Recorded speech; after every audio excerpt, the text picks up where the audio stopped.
poppin'? Squad, your boy Jesimein. Welcome back to another video. Now today, I'm gonna be talking to you guys about something that it's just been on my heart. You know what I'm saying? I need to share this with you guys because I feel this is a kind of a gray area that I haven't seen really spoken on in my humble experience as a YouTuber. So don't mind the background; it's super plain. All you really see is my bed and my light because I'm in the process of moving.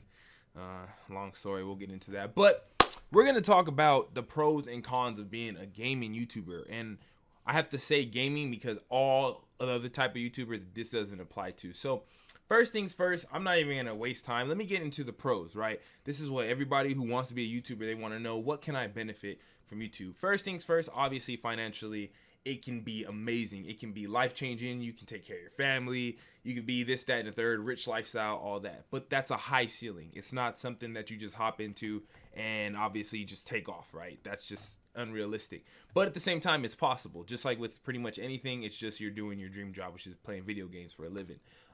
Obviously, money. Another cool thing is like sponsor stuff. So, you know what I'm saying? I got the Ubisoft, hooked your boy up with like the Ghost Recon hat. You know what I'm saying? I'm sponsored with my chair that you see, this monitor that I'm actually on. You get a lot of free stuff when you become a YouTuber. And you don't even really have to be big. Like, I wouldn't consider myself huge. Like, I'm okay size, but I can't imagine when I'm hitting like 200, 300,000 subs, like what you can get, because you get a lot of free stuff. A lot of the stuff that you use to play your video games, you get for free, whether monitors, peripherals, games, whatever, all that stuff. So that's cool stuff, right? But at the same time, there's a lot of work that goes in it that you pretty much don't see on camera because obviously it's the production part, right? The back end, all this stuff. There you get to meet a lot of cool people. You get the little fame or whatever, the little clout, whatever you want to call it. There's cool little things I could say, but the problem is that's all you see, right? That's all most people have in their head when it comes to YouTube. If I do this, if I hop on, I play video games for a living, get paid. Yes, that's true. But there's a lot that comes behind it, and that's why I really wanted to make this video, kind of be the one to, like, I don't know, like open the door so you can have an understanding of what it is. So yeah, so money good, sponsorships dope, being able to meet people, other YouTubers, having the cool little lifestyle, whatever you want, that's all fun, fine, and dandy. But there are some cons, and I think the reason I'm making this video is because I'm stepping into one of the cons, which I'll explain in a brief moment. So first things first, one big con is as far as taxes. If you don't know how to do your taxes, YouTube is going to be a 1099. You're going to be doing your own taxes. I learned the hard way when I made when I started my YouTube channel, because all the money I made, I'm thinking I'm rich, whatever. I'm like, not rich, but I feel like I was balling out because I wasn't paying taxes. Little did I know, at the end of the year, I got hit with some information that kind of shook your boy. So that's one thing. So just a little quick thing for you younger audience, if you guys don't know, that's something you need to look into. Another con that I've seen is like your social life. So I'm super social. I'm just a people person. That's how I've always been. But it's definitely time consuming because you don't clock out, right? If you're a streamer, you kind of clock out, but if you're a YouTuber, you're always thinking of making videos because that's keeping up with it. You have to clock in at your own will. In theory, you want to make more money so you don't clock out. Anytime is a good time to make content for you. So especially if you're in full time. Obviously, if you're working, you're in school. Like how when I started, I was working, going to school, and doing YouTube. So obviously, I had to give time to my life outside that. But when it became full time, it's pretty much you have your own schedule. Like I sit right here and then I go right there and back into the bed, and I come back and it just goes back and forth. So you have to kind of have a discipline factor. So you find yourself like denying a lot of going out. You find yourself denying a lot of friend time or whatever, relationship, whatever you want to look at, you find yourself doing it. Even if you're the most social person like me, bro, I can go to any party, any kickback, anything. Oh, lost focus. Whoa, focus. My bad. Sorry, y'all. I lost focus right there. I don't know what happened with my camera. Gonna need a new sponsor for that.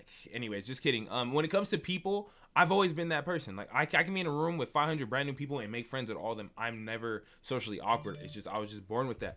But at the same time, I found myself like disconnecting because you want to make more money. You want to grow. You get addicted to it, and it kind of pulls you from reality for a second. So that's something to look out for. Especially if you have a lot of friends, and if you're in a relationship, if you're married, if you got kids, you have to understand that that's actually going to hit you at some point. And it's not a matter of it not hitting you. It's a matter of how can you balance it. So that's just another thing. Another big con. And this is what leads me to even make this whole video. Pretty much, I could have just talked about this for the whole premise, is the fact that when you're a gaming YouTuber, you're kind of at the mercy of how games are doing. So with my case, you guys have seen, my channel blew up off of Division 1. I thought I was going to be a million sub. Oh my God, amazing, because Division 1 was so grand, amazing. and then it kind of fell off, right? And it got to a slow pace, and my channel reflected that because that's all I covered. If you do not have a gaming channel that covers every type of game, you're gonna have these seasons. Your channel's gonna go in seasons, and it sucks because it's like you can do all this work. Like I've been putting in work for 2 years, bro, and there's times where I feel like, man, like, do I even want to do YouTube anymore? Like this, like I have creator's block. I don't know what to make content on because the games that I enjoy are just bland. You know what I'm saying? Like Division 1 and Division 2, I love them, bro. It's just they go through these drops where it's like, well, what do you do? And with this other game, so for the only game that really doesn't have that is really like Fortnite or something. But every other game, you can only do so much, right? You're going to do a single player game. You can't just play Skyrim for 17 years on your channel unless you're making like some kind of skit or something, you're doing that. But just playing video games, you have to be adapting all the freaking time. So I just brought Borderlands onto my arsenal and it's doing well. But just for the most part, like the meat, you cannot get known for one thing because it traps you. And I think a lot of people are like, well, I love PUBG and I love Apex Legends. Even games like that, it's really hard only because content is so limited on that, right? You can't do skits. You can't do build videos and setups. You can't do tutorials, really. It's really your performance in game, which in my case, if I was going to be a main off of an Apex Legends, off of like any game that's like Battle Royale-ish, I'll just go into the esport world. Like Rainbow Six Siege, I know is another one where it's really big, but that's a game where people have made fun out of it. Like if you watch Tuxbird or you like watch Russian Badger and you watch like those kind of YouTube channels, they make comedy into it. So if you don't add comedy into it, you're just another person playing the game. And I know that sounds like kind of harsh because you guys are all special. I love you guys. You're amazing. You all are million sub plus YouTubers in training, but the concept is real. Like to be real with you and be blunt, in order to grow, you have to have something that's different than everybody else, unless you're just contributing to the main thing, which is either comedy, like in my case, it's like information / skill set build type guidance videos, like, or you can just do like skits or something, you know what I'm saying? Or you could transfer out of gaming completely and go into a whole nother realm, which we're not even talking about. But a lot of people don't even see this as an issue because, of course, when you're not starting a channel, you don't realize it. You're like, if I hop on this game, I get really, really good at this game, people are going to watch me. You got to have a personality. You know what I'm saying? You got to have something. Oh, my God. Focus again. Okay, we're back for the third time. This camera is like tripping. Like you're about to get replaced, camera. But anyways, so you got to have something in the YouTube world that's going to allow you to grow. That's outside of the norm, especially now because it seems like nowadays games are being released in a state that the consumer and the main base fall back on them. You know what I'm saying? Like, look at Anthem. Anthem was huge of a concept. Like, I thought I was going to pull in like 100,000 subs off Anthem alone. But what happened is Anthem messed up, right? And the viewership was amazing in the beginning. Like, I was getting like 100,000 views on build videos. And then it went to like 1,000 views. And it's not because of my channel. It's because of people stopped looking for it. People stopped wanting it because the game died. You see what I'm saying? And in this case with Division 1 and 2, that's kind of the similar concept. People don't want to watch it no more because nobody's playing it anymore. It has nothing to do with the YouTubers. It has nothing to do with the streamers. It's just nobody's playing it. They're playing something else. So having all the games in your arsenal is something that you need to really, really have, especially when you're in full-time. So being that this is full-time me, it's make or break, right? I have to be creative. I have to post something in my case. Obviously, you know, there's a million different things that you get across YouTube. Like, I don't just get paid off my YouTube. I get paid off of sponsorships. I get paid off of brand deals and promotions. And there's things that you branch off on because you're going to need to, because those stick around just based off of numbers and viewership, period. So this is like secret information I'm giving you. I should low-key host a seminar or something and make y'all pay for it. You know what I'm saying? Just kidding. Anyways, but for the fact of pros versus cons, the pros of YouTube are only when you make it. Okay? I don't know how else to word that. No sugarcoating. The pros of YouTube are only available when you make it. Besides the fact that you're having fun, none of it. Like a dream job, it has to be a job, which means you have to pretty much be making an income to make it worth it. Then it becomes a dream job. That's a perk. You can't get that till you make it. The fact that it's a revenue, even income, enough to even be able to buy games and equipment and all that stuff, you need to make it.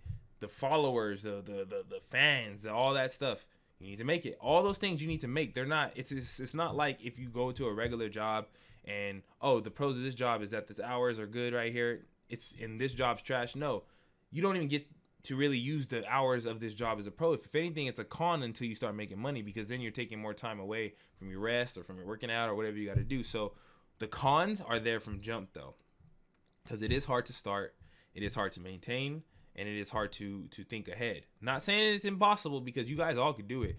And you know, not everybody has to be full-time. People could do it for fun, for creative purposes, or for part-time purposes. But for just if I'm gonna say pros and cons, I have to be real with you guys. Being in, and this is just my experience. There can be a million YouTubers that could say, bro, I had no problem. This is not, maybe I'm just not creative or whatever. I don't know. But all I do know is from my experience of doing YouTube for 2 years, coming to 61,000 subs, I feel like I can have somewhat of a say-so of how the process is and what it is, especially because I've drug along on a game that pretty much disappointed the populations. I never really hopped to Fortnite, never really hopped to Destiny. I never really hopped to a game that I know an audience is going to be at and then try to find my niche in it. You know what I'm saying? So for me, as far as the seasons, I felt them and I continuously feel them, especially why Division 2. Like I thought Division 2 was going to be the saving grace for the channel. That was going to push me over the 100K because it was just going to be done right this time. And I was already well established within the Division community. I'm already known in it. And if that game gets big, you know, my name gets bigger with it. So for when you want to add up pros and cons, truthfully, to start, there's more cons than pros to start a YouTube channel. But the pros, dude, just dog all the cons once you make it, right? Once you're making even $10,000 a month, you really don't care. You know what I'm saying? And once you get to that point where it's full time, where you can live off of it and it's paying your bills, it's really cool when you're getting free stuff, going to E3, going to TwitchCon, throwing a PAX East and all that stuff, and you're known and you have logos and you have a company and you're verified and all that stuff. That's where that lifestyle is, but it takes a lot of work and a lot of adapting as you go. And I think this is where my transition is, where I'm trying to take another step into seeing if this is truly for me in the long run in the history, because we don't have 401k, right? This is full-fledged disciplined income. Like you get what you get and you do with what you get, pretty much. Like what you have is what you're going to have. It's that simple. There is no, we're going to take off for your 401k and dental and all. No, you don't get that. So you have to kind of build that around, which is an unlimited ceiling, because you can go from making $100 a month to $300,000 a month to $1 million a month. It depends on how much you grow. So there's infinite ceiling, but it doesn't mean it's an easy walk just because the next level to make 1,000. No, that's just as hard as making $1 million. You know what I'm saying? And it's rough, but it's cool. But at the same time, it is something that people really need to think about. So this is pretty much like my little vent about it. So if you guys are all curious about wanting to start content or something, it does become a job. Like video games definitely feel like a job, and that sucks. That's another con. Games that I would have played are normal. I almost feel like if I'm playing a game, I better be making content. Like I can't even just buy a little indie game and feel like, oh, I'm gonna play, waste time. No, bro, that could be time you could be grinding, editing, learning this, learning that, and it kind of takes away from the general feel of the passion of gaming. Don't get me wrong, you still love gaming, you still cool, but I'm saying when you're not working, right, you feel you're always working, even if you're chilling. Like you can't just laying back on your couch and play on a TV. You're gonna feel like, bro, why am I not recording this? Why am I not getting this footage? Why am I? And it kind of haunts you, and it's a weird concept. I don't know. But let me know what you guys think. Let me know if you guys want more videos like this, just behind the scenes of what it is in the YouTuber life. If you guys have any questions, hit me. Follow my Instagram at Jesimein, man. I'm really trying to build that up, bro. So, yeah, I love y'all. I appreciate y'all. Thank y'all for so much for watching and supporting and subscribing, man. I know we're creeping up, you know what I'm saying? We should have been at 100K by now, but it's all good, man. You know what I'm saying? God willing, wherever I be at. And, you know, I'm going to stay the same person until then. So, it's been real. It's been a pleasure. I love y'all. Your boy, ease out.